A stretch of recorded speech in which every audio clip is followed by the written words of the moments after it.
Hey everyone, Abby here. I'm with Gwyneth. Okay.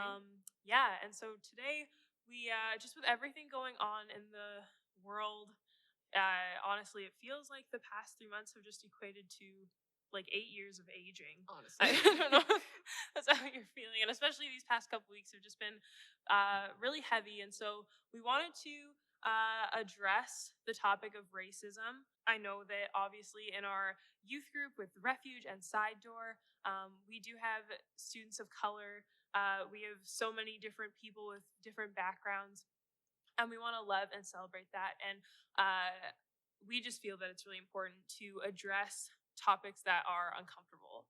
And I think we both agree that this is a pretty uncomfortable Definitely. subject, like on both sides of it. So, but nonetheless, the only way for us to have unity is for us to be vocal about the things that make us uncomfortable. And so that's really the Mhm. heart behind why we wanted to address the topic of racism today with all of the different things happening in America or in the States, in Canada, everything that's in the news. We just wanted to, provide some insight, at least from a Christian perspective, from a Black perspective. And so, first off, I just want to start by, talking about our experiences with racism. And this is Mhm. even something that's hard to talk about, but I'd love it if you take it away with something that you feel comfortable sharing. Yeah. No, definitely when I was reading over the questions, like just even thinking about like my family's experience with like racism throughout the years, like it's definitely heavy because Mhm. it's not just simply people outside the church where you Mhm. think like, oh, like they know better or they don't really know better, sorry. But like it's also people within the church too, where we've experienced, people um, with their own prejudices and biases. Um, so, anyways, at least in my own experience, definitely like that has been a thing. I remember the first time we went to the West Edmonton Mall. Mhm. I was probably like 13, and my sister was, I think, like 18. And we were just like, looking at stores, checking out places and stuff. And we walked into this one store where they had like a little bit more high end shoes, but like it wasn't like Gucci or Prada or anything Yeah, get like out of here. You're not on insane. you're I'm not on not the on that fancy level. end of the mall. Get out. I was not there. But like, it was still like a pretty penny. And I remember going in and this lady who was working there, she just looked at us and she kind of just gave us this look Mhm. of like, you don't belong here. What are you doing here? And for a while there, like I remember me and my sister talking about it afterwards, and we kind of were like, well, it was just because we were young. That's probably Hmm. why that happened. But it was like, when you think about it, it's like, oh man, if I was any other color, would she have treated me that way? Mhm. Whereas she simply looked at me and was like, you don't belong here, assuming that I didn't have enough money, even if I did. Like, Mhm. I think Yeah. that's a thing that, not even for myself, but for other Black people, that they also experience that too, where they walk into situations and it's like, I don't belong here. And that really does hurt. Yeah. No, definitely. I know for my family, when I was, I think from the ages of like 3 to 5, we lived in this little like close or like cul-de-sac, and our next door neighbor was racist. And so like from 3 years old, I kind of learned that like that was the first time I learned that don't like some people don't like people totally just on the basis of their skin color, which was like wild to me. And I come from a mixed family. My dad's white and my mom is Black. And so it was just really interesting to kind of see how this all played out. I think my parents did an excellent job of like never showing any sort of like hatred towards this Mhm. man. Like we'd pray for him, we talk about it, it hurt, and like there were a couple like really bad stories. Like my mom ran a day home and he like tried to like report it on the grounds of like literally nothing, Wow. Yeah. and I remember one time we were pulling up into our driveway, and like I heard him mouth a word, and like it was the N word. And like it was just so crazy to think like at that age that was kind of my first exposure to people like just not straight up just not liking me, who didn't even know me, who didn't know my family. And so yeah, that kind of it was hard. It was hard.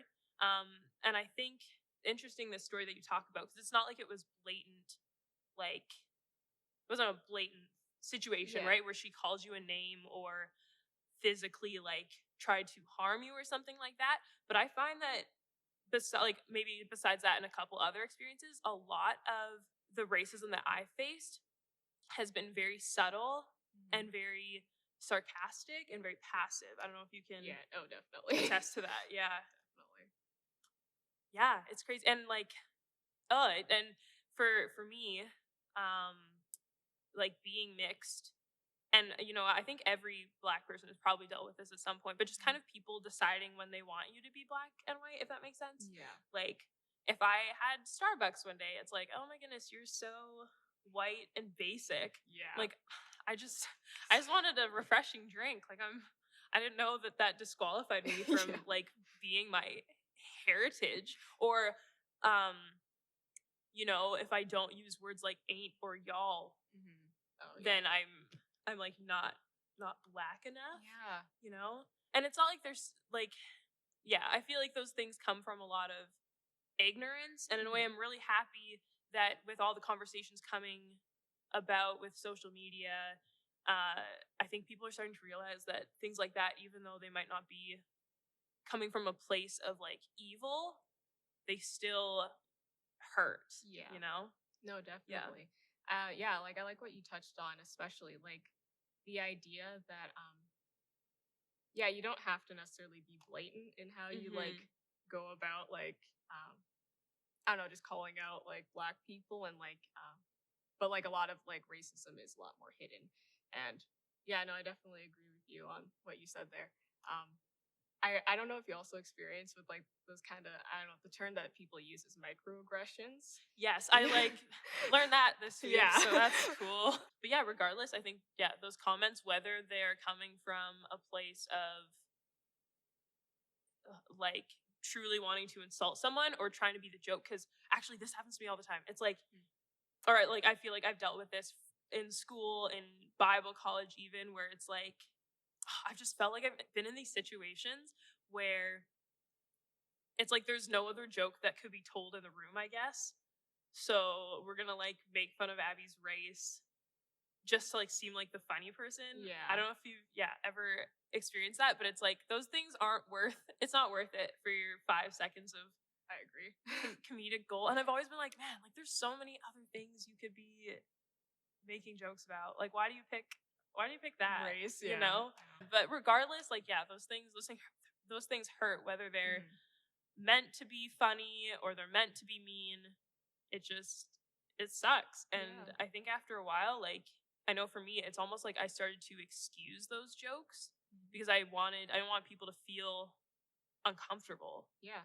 No, definitely. Also to add on to that, like at least for myself as well, like I also didn't want to think the worst of people as well. Like I was like, Totally. oh well I know they're really well meaning, thus like you give them a pass in a sense when it's like, Exactly.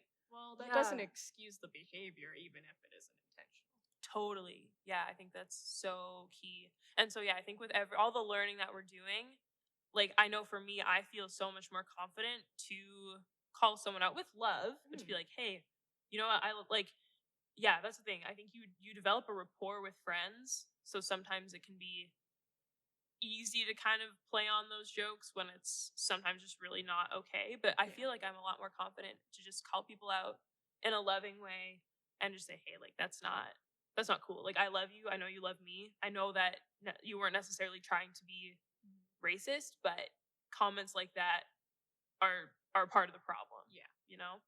So I'm really thankful that in the past couple weeks that people are starting to see that. And I don't know about you, but like I've had close friends like text me and just being like, "Hey, I'm so sorry for if like for these comments that I said." And it's not like I go to bed thinking like I'm so mad at this person for this one joke that they Yeah. made, but it's just like really I think shows growth and Mhm. maturity. Yeah, definitely. So yeah, I know this next question is like just very broad, so feel free to take it as you will. But what have you learned over the past 2 weeks? Man. Yeah, that definitely is a Yeah. bad question. um, I guess I didn't realize how many people just simply didn't know. hmm Like, I think when you grow up being black, like especially for a lot of us, like even when you were sharing your story and your experience, like it was from such a young age where you were Mhm. like, yeah, I know that racism is the thing, but I guess I just didn't realize like when people started getting outraged, all of a sudden I was like, oh, this is new to you, like, which is really sad and tragic. Like that's the Black Yeah. experience where it's like Yeah. just hearing about that sort of stuff, it almost becomes like normal when that sort of injustice Oh shouldn't my be normal. gosh. But I agree, like, yeah, this outrage, while it's been world changing and eye opening, like, yeah, this isn't anything new Yeah. at all. But just bouncing off of what you said of Mhm. people like not getting it, I think I found that to be really frustrating when I talk to people and when I see posts. Um, like I'm sitting there like, how do you not understand what's going on? Like, how do you not understand my like anger right now? Like, Yeah. how do you not understand how I'm feeling? And yeah, I just had to realize, like, you know what? Like, not people like they don't get it. Mhm. And I've really realized that ignorance does not equal hate. That's I good. think I used to just assume if you were against me or didn't agree that you were like hateful. And I'm like, that's so not true. Just with the conversations that I've been having with people, it's like these are people that I know love me, I Mhm. know that are for me, but like we're just not seeing eye to eye Yeah. necessarily. So yeah, I think I've just learned, yeah, ignorance does not equal hate. I think when there are areas of ignorance in anyone's life, like that calls for growth, but Absolutely. it doesn't necessarily mean that like those people aren't for you. They just simply don't understand. But there Mhm. can be like a place for empathy within that. Yeah. I think the other thing that's so cool to see is how like social media can be used for good. Yeah. Uh I mean, there's obviously like good and bad things that happen on there, but I think it's just been cool to see how like yeah, a movement can just explode when enough people are behind it and are using their voices. Yeah. So, I think that's like just absolutely incredible.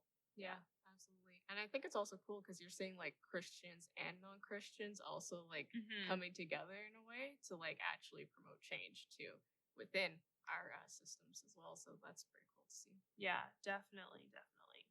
So, eventually this news cycle is going to fade out. Other things are going Yeah. to happen, you know, uh this whole movement around Black lives, all of that is going to, not that it's not going to be important, but it's just not going to be at the forefront of our social media and our Yeah. news anymore. So, in your opinions, where do we go from here, and like what changes are you hoping to see? Um, Mm. yeah, once this kind of like big social media news, all this stuff, like once it kind of fades from like the headlines. Yeah. Definitely. The change I want to see definitely is that like with all the hype that people who are saying that like yes, every single person on the planet matters, including Black people specifically in this moment as they're just crying out that Mhm. it isn't something that lasts for a moment, but that's something that lasts for a lifetime. Yeah. That the changes that people are even making where they're like, hey, let me reconsider some of the ways that I've been behaving and like, the Mhm. way that I've been speaking to friends or colleagues or Yeah. family members even who are of Mhm. color, that you know what, those things would be something that they continue on in, where they Yeah. continue to strive for love. um Yeah, definitely. there was a verse that I was reading this morning which I'm gonna pull up on my phone. I was reading Ecclesiastes, and which, Come yeah, on, let's go. A great fitting book, by book. the way. If you haven't read it, please do. Read it. It's good. um And in the last chapter, in the last two verses, it says this: Fear God and keep his commandments, for this is the whole duty of man. For Mm, God will bring every deed into judgment with every secret thing, whether good or evil. And, it's good. I think, especially as Christians, like that is something that we should be meditating on and like actually considering that the fact that, every single thing that we've done in our life, and that includes any sort of racist comment or thought, that God, He will judge that. But also, the good news about that too, when you look at that verse, is that it says that he judges good and evil. So even Mm, the things that, if you're taking moments to actually reflect and actually open up and be like, God, like, where do I have prejudices? Where do I have mhm. biases? Yeah, That God will also judge that righteous too. So I think, totally. yeah, just Yeah. seeing people actually make change for long term, not just short term. Totally, I agree. And I think that was, when the whole Blackout Tuesday thing Hmm. was going on, like, and I think there were like 29 million squares posted. Like, Wow. just insane. I'm like, that's so cool. But my concern with something like that, and just kind of with a social media movement, while it can be explosive, it's really easy to post something Yeah. and to like feel validated over it, where Hmm. like it doesn't really matter what you're posting on Instagram. Like, what matters more is like what's in your heart, like it doesn't, Yeah. there's no point in posting if you're not going to change your heart and your thoughts and your actions. And so yeah, when I think about, where do we go from here, I think um that we need to be way better at listening. Yeah. I think everybody needs to be better at listening. I think listening in general would save us from so many unnecessary arguments, so many unnecessary fallouts. Because that's like, people desire to be understood. Yeah. And so I think of James 1 19, where it says, be quick to listen, slow to speak, and slow to anger. And I'm Yeah. not gonna lie, that's hard to do sometimes when you see a Facebook post that you don't agree with, and you want to Hmm. just like go ham on your little keyboard, and you wouldn't do that to that person Yeah. in real life.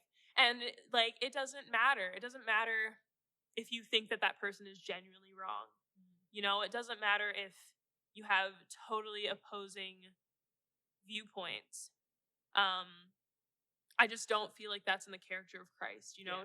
to go on an angry rant, or to respond without thinking. Yeah.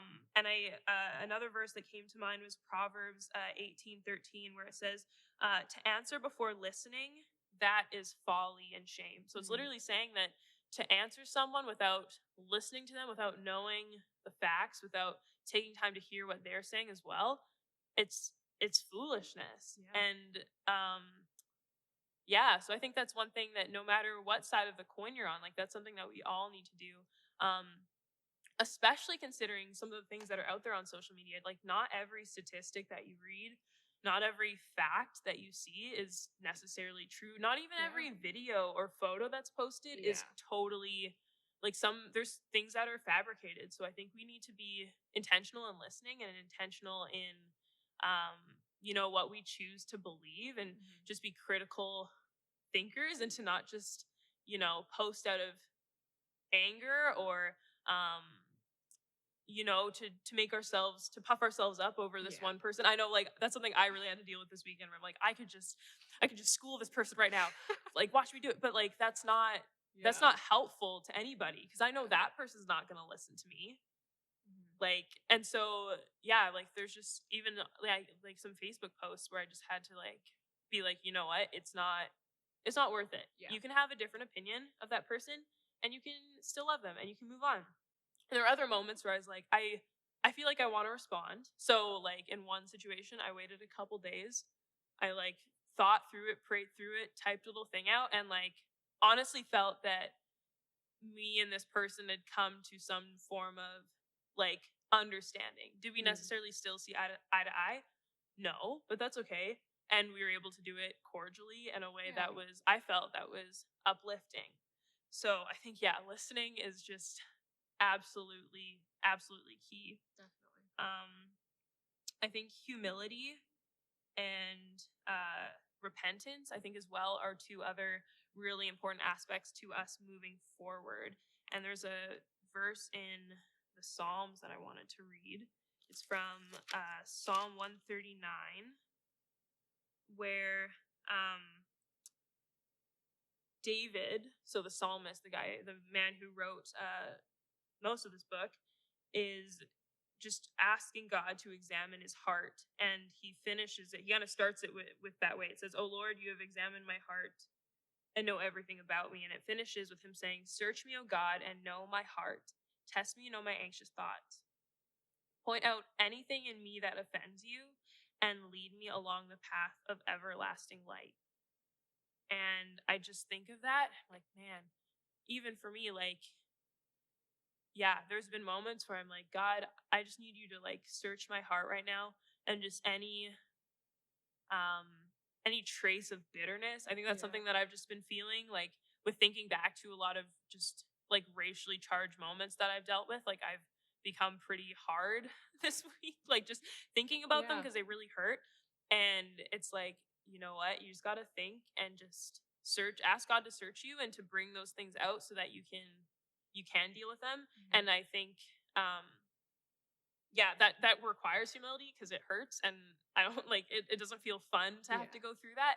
But when it does lead to repentance, that leads to healing for people, right? Like, maybe Absolutely. for people who have made a racially charged joke before, whether it was intentional or not, taking those moments to repent, to ask God for forgiveness, to ask the person that you offended for forgiveness. Yeah. Honestly, I think that's one of the most powerful things that you can do. And then I think for us, coming from like the Black community, Yeah. is just being like ready to forgive, Mhm. which is so much easier said than done. Definitely. But like, you know, I guess there's like that one famous like cliche. Not forgiving someone is like drinking poison and expecting Oh yeah. them to die, right? Like, you're Mhm. only hurting yourself. And while, like, those things that may have happened to you and that have happened to us, like, they suck. They're the worst. Like, they're some of the yeah, like some of the worst types of bullying that I've gone through. Yeah.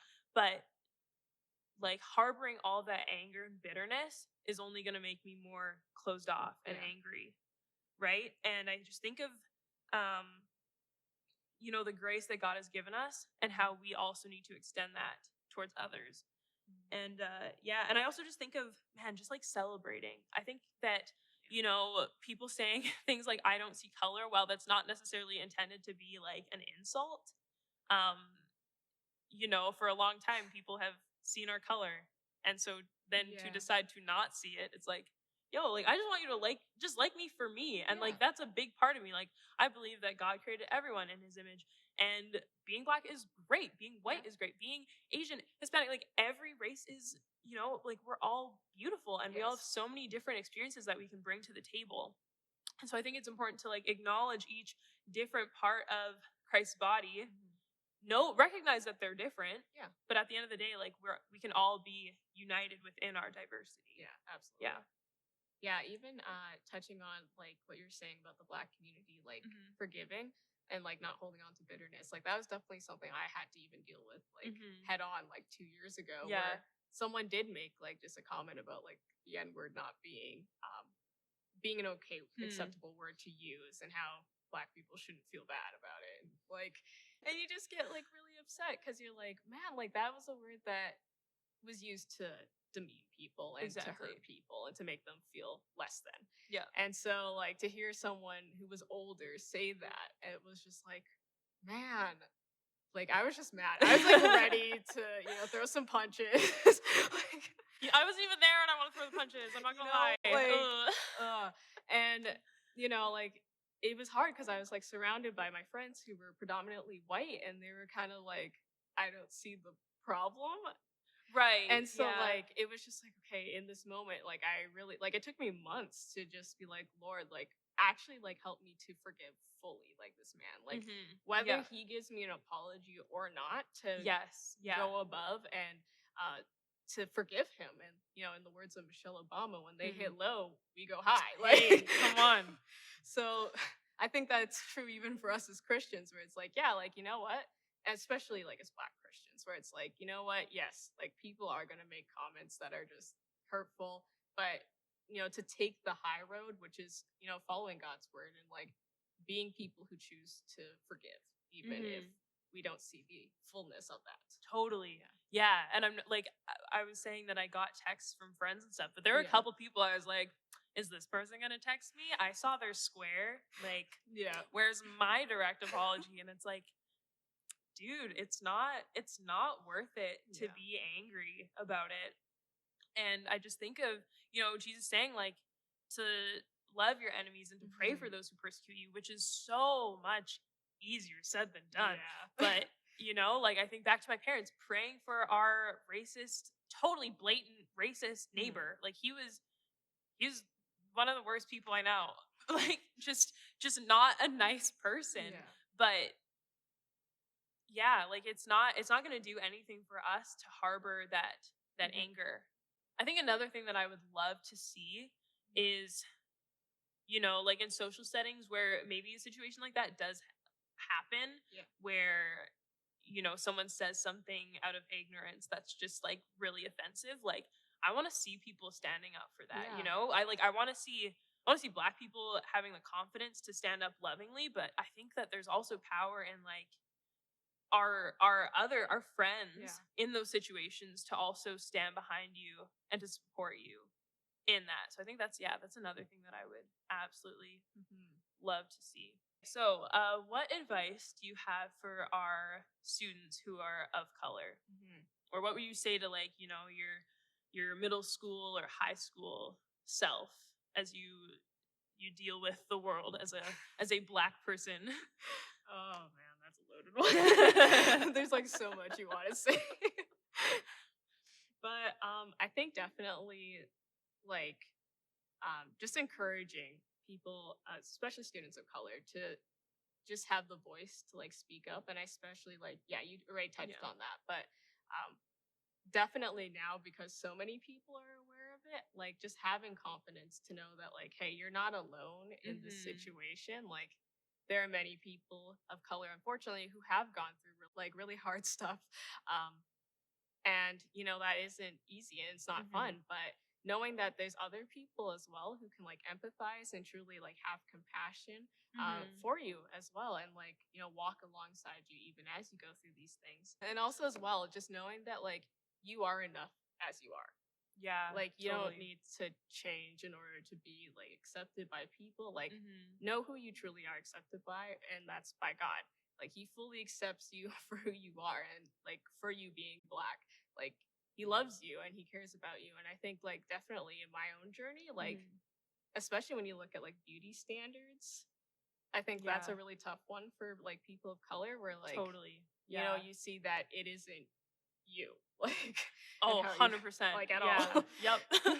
So like as a result, like I've talked to so many black people where they were just like, it took me years to actually accept like that I'm black first off, and like to love myself for being black. Yeah. Like to know that what, I don't have to like straighten my hair in order to be accepted until it's like fried, or like like I have to dress a certain way or talk a certain way just because that's what people expect from me. Yes, 100%. Oh, that's so good.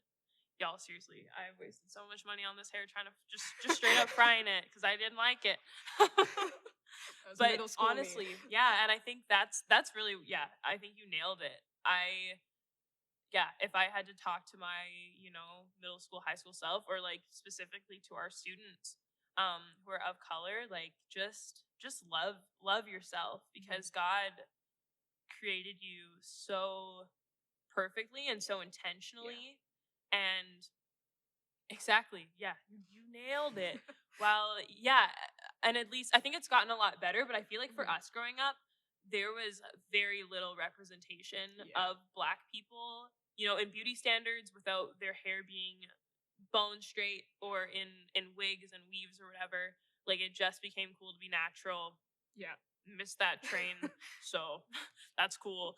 And even in like shows and stuff, where a lot of the times if there is a black character, they're very like one-dimensional, or they just hit like every single stereotype. It's like, man, could they have more of a storyline, please? But I think things are slowly starting to get better, and I think that there's so much beauty in being able to see ourselves in other people.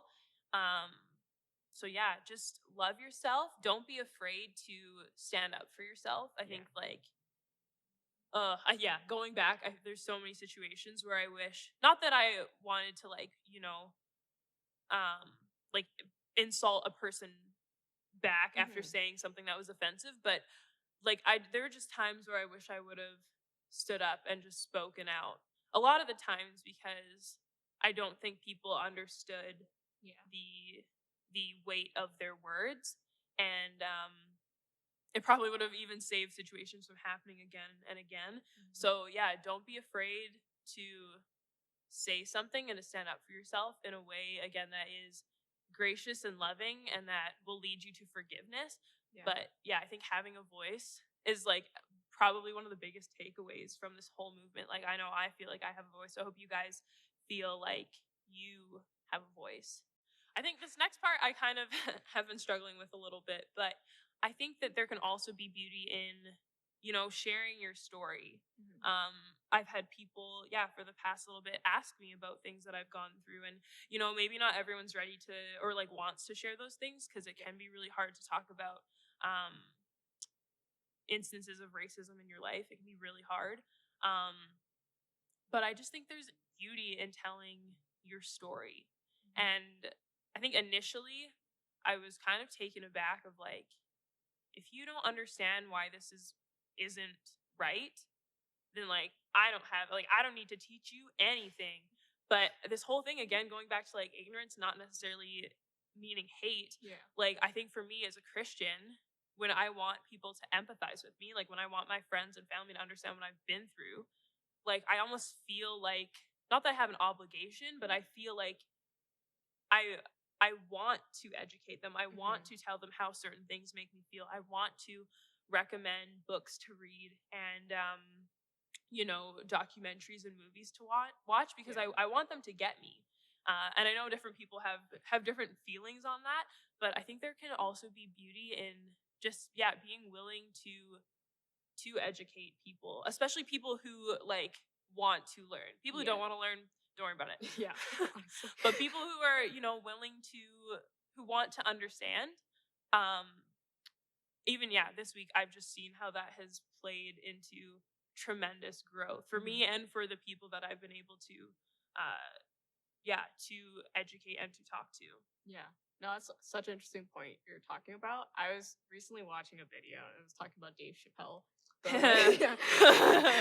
But it was a story just shared about an experience that he had, and like he was doing stand-up comedy one time, and he was just asking like the crowd, and he was like, "Hey, just give me topics." And so someone brought up police brutality, and Mhm. he was like, "Okay, you want to go there? Well, here we go." And so he just started like, just sharing like his experience as well as like just the history of slavery and the experience that so many people who are black in North America have faced. Mhm. And this one white lady, she like stood up and she was like, she said something like, that was just kind of ignorant, where she was like, I don't even remember exactly what it was, but Yeah. nonetheless, it was just very off colored. And in that moment, like, could he just rip that woman to shreds? Like, absolutely. Probably. Yeah, probably. He But had the jokes, like yeah. yeah, but instead he decided to educate. And, afterwards, after the show, she like came backstage and was just like, you know what, like, thank you for sharing that because I just genuinely didn't know. Exactly. And like, just the fact that like even like when you think about it, like what was that? It was probably like a room of, like 200 people or so, but like he impacted like 200 lives by just Mhm. simply sharing his story and like the experience of being black in America. And so I think, yeah, there's so much power in our stories, and that really can actually impact the way that people perceive the world around them. Mhm. Totally. Oh, 100%. I love that. I'm just so thankful that we had this time to be able to sit and talk. Yeah. Yeah, I just think at this time I'm really praying for growth for all of us, right? Hmm. And I think of my experience, even as a light skinned black person, it's gonna be a lot different than your experience. And Yeah. our experiences are gonna be different than the indigenous people in Canada. And so I think that yeah, empathy is just so key into understanding everyone's stories. Mhm. Because yeah, they're not all the same. Not everyone has the same experiences, but when we take time to truly imagine what it'd be like in that person's shoes, I think we can have a lot more understanding, Yeah. which is so great. So in this past couple weeks, I've just really, the word that has just been coming back to me over and over again is grace. Now that's my mom's name, but I'm not talking about her right now, but It's my she's probably sister's watching. name. Get out. Oh yeah, I knew that. Yeah. So hey to the Graces who are watching. Um but just the idea of grace has just stuck with Mhm. me so hard.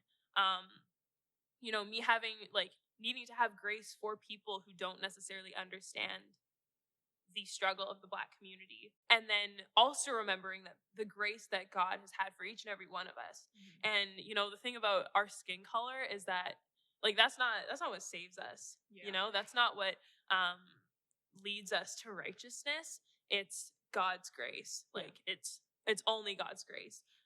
The only thing that can cover years of oppression and just really horrible experiences that are racially charged, the only thing that can cover that is grace. And the only way that we can be forgiven for making offensive jokes or saying things that are insensitive, that may seem ignorant, like it's God's grace. And that's something that is humanly universal. We all need it. It doesn't matter who you are, where you come from, what color your skin is.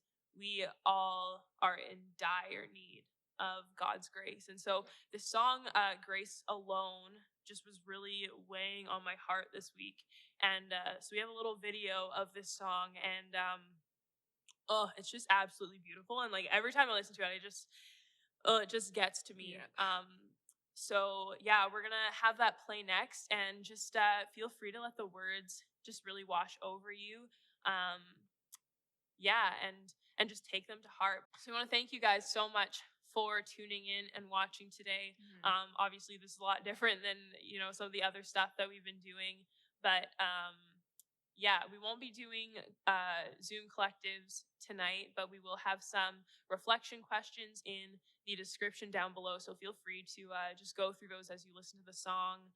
And we'll also just have some resources available down below.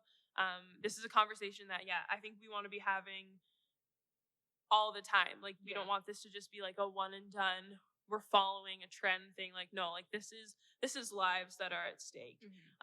So we want to keep that conversation going. We love you guys. We miss you guys. Hopefully we'll see you soon. And enjoy.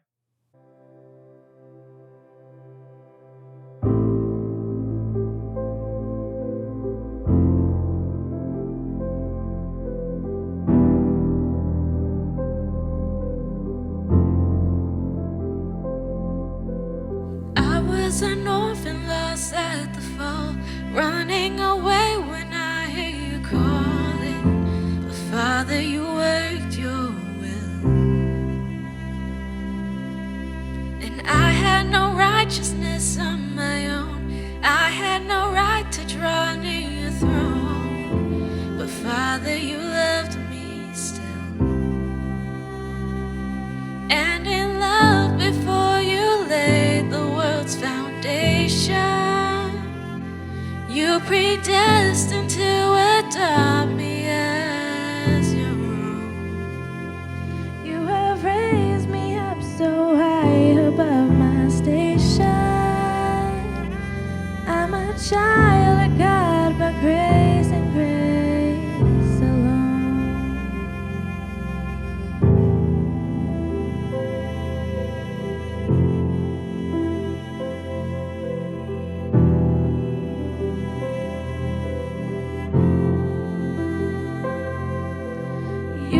Your home to seek out the lost. You knew the great and terrible cost, but Jesus, your face was set.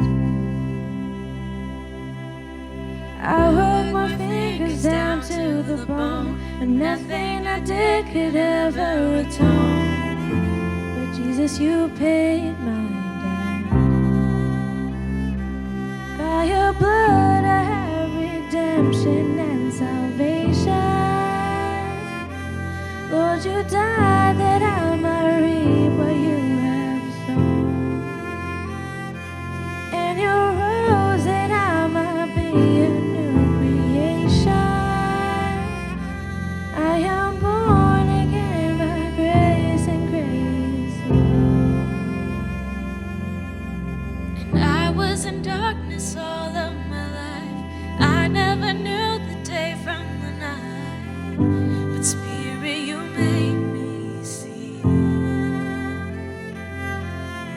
I swore I knew the way on my own, head full of rocks and heart made of stone.